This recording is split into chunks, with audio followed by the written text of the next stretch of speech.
Hey, everybody. I wanted to share with you three different pieces of good news.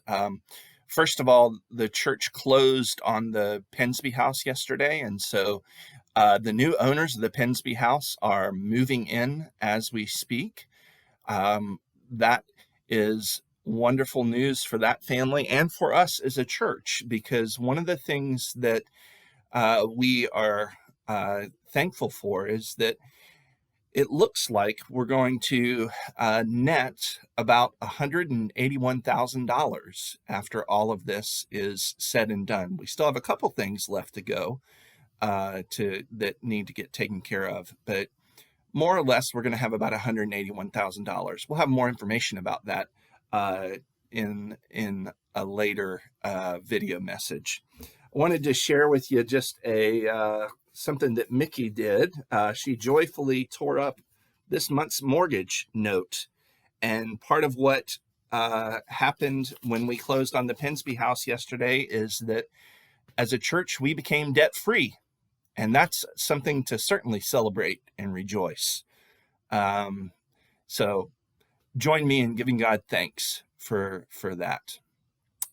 The second thing I wanted to share with you is that it is time for you to fill out your financial stewardship statements of intent for 2021. If you go to epiphanyws.org/2021 offering, you can fill out your card there online. We're having to do it a little bit differently this year just because it's 2020 and the pandemic's going on. I want to thank several of you that took the opportunity to go ahead and fill those cards out. Thank you so much for filling those out so that we can best make best plans for how we're going to utilize our financial resources here at Epiphany. And if you haven't had a chance to fill that out, go ahead and go do that right now. You can even go put this video on pause and go to epiphanyws.org/2021 offering, and I promise I'll be here right after you fill that card back out. The third thing that I wanted to give you a heads up about is that we have a called congregational meeting on November the 15th. That's a Sunday at 1 p.m.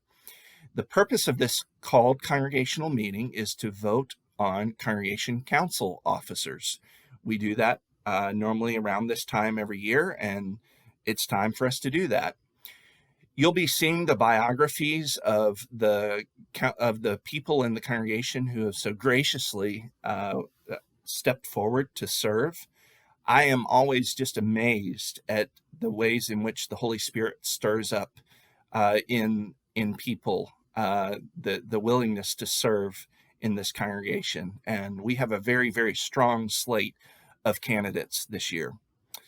In addition, if you want to throw your name in the hat and to serve as one of the nominees for church council, now is the time to do that. And if you are interested in doing that, you need to contact Mickey in the church office immediately so that we can make sure your biography and information gets sent out to the congregation before our November 15th meeting. Now, speaking of the 15th, it's going to be a little bit different this year. We're going to gather by Zoom like we did with our congregational meeting that we had a couple months ago. Instructions are going to be in the monthly star, which is going to be mailed out by the end of this week, I believe, or emailed out. And basically, you'll have two different ways that you can access that meeting. If you have a device with a video camera and a microphone, like a smartphone or a tablet or a computer, you can access the meeting that way.